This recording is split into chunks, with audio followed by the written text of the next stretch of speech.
Hey guys, what's going on? Welcome back to the channel. Thank you so much for joining me. And we're here, we're back, and with a brand new bike as well. So I'm really excited because I've been off the bike for about 3 months now since I sold the KTM. And we've joined, well, you've probably seen it on Instagram, we've joined Team Husky. So you can see it's right behind me here. We'll have a closer look. But anyways, I'm super excited to get back out on the tracks, get back out on the trails and do some hard enduro as well with the boys. It's been a long time coming. First ride, hopefully in the next couple of days. So we'll obviously record that.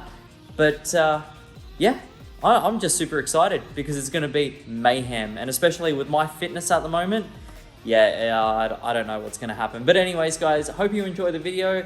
And yeah, let's get to this. So here she is, guys. 2022 Husqvarna TE300i, and I was lucky enough to pick I was lucky enough to pick up the very last one at MPE down on the sunny coast. The guys down there are absolutely amazing. Couldn't thank them enough, especially Zoe for looking after me with the whole sale process, and yeah, just getting the bike sorted, you know, like it was just such a quick and easy process. They made the purchase really easy. Got them to fit a few things, but we'll go through that. But yeah, so it's a 22 model, not the 23, and the reason is there's not much, well, there is no difference between the current model and the 23 that's just about to be delivered to all Australian dealers, I'm guessing. So the only difference being is if I went with a 23, I'd obviously be paying a lot more, but it's just basically the plastics, right, that changed. So it would have a yellow fender and different stickers and whatsoever, but so it's just not worth that extra cost. So very lucky to pick this one up at a good deal. I've had the suspension done. The suspension is now fully set up for my weight.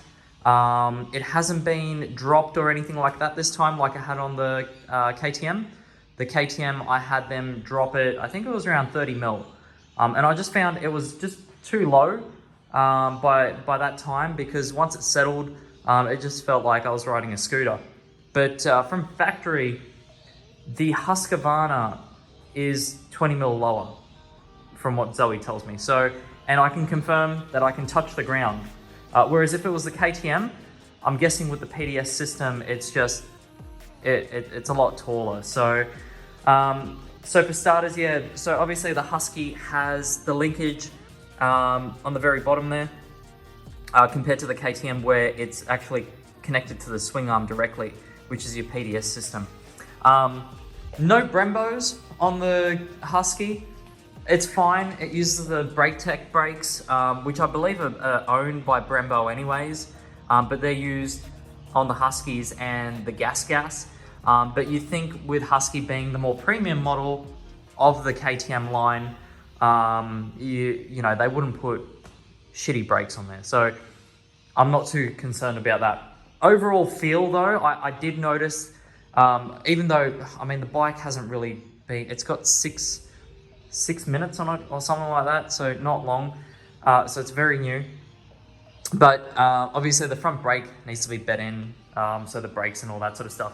And I got the, while it was down there, pre-delivery, I had the guys install the 13 tooth sprocket on the front, and just getting rid of that, you know, that road sort of registerable 14 tooth sprocket out of there. So we want it to be nice and snappy. But yeah, no overall protection, guys. I've got a few things to go on here. I've got it here ready to go, but we're just gonna go over the bike first.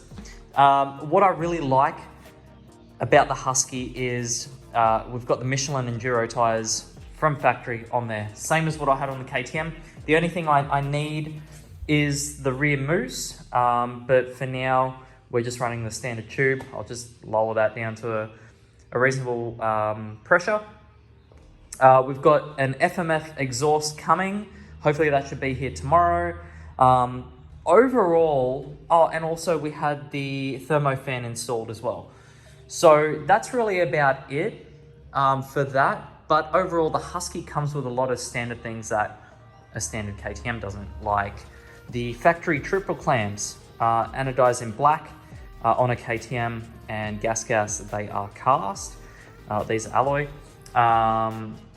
And what else? We've got the map switch, two settings there. But yeah, apart from that, I mean, it's an amazing looking bike.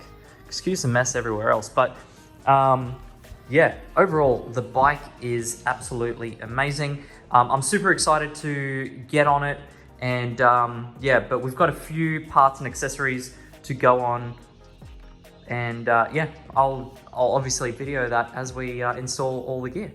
So yeah, guys, overall, I am super happy with this. You know, like, obviously I can't thank the guys at MPE enough, and yeah, we're going to be hopefully riding this weekend with the boys, getting into some hard enduro straight away. I've got some new plastics to go on just to save these originals. We've got an LED headlight coming. We've got the the front disc cover. We've got a rear disc protector as well. I've got the Acerbis underguard to protect the frame. I'm not worrying about the pipe this time. As you guys know, I had the carbon pipe on the KTM, and it actually caused a lot more damage than you would if you just dented this up. That ended up just bending the tabs for the exhaust pipe itself, so it's very hard to get the carbon pipe back on after cleaning it. So yeah, so I've opted not to go that way this time. So if I damage this, not a problem at all. I'll just get an FMF one. We'll go with Fatty or whatever the other ones are, or Gnarly. The other thing I forgot to say is the Huskies actually come with DID rims as standard, which is pretty cool as well. So they're black, anodized in black as per normal. But overall, yeah, we'll get to getting into the accessory install. But hopefully you've liked this video. But yeah, if you guys want to see anything else, or if there's anything in particular, please let me know in the comments, and I'll see you on the next video. Thanks, guys.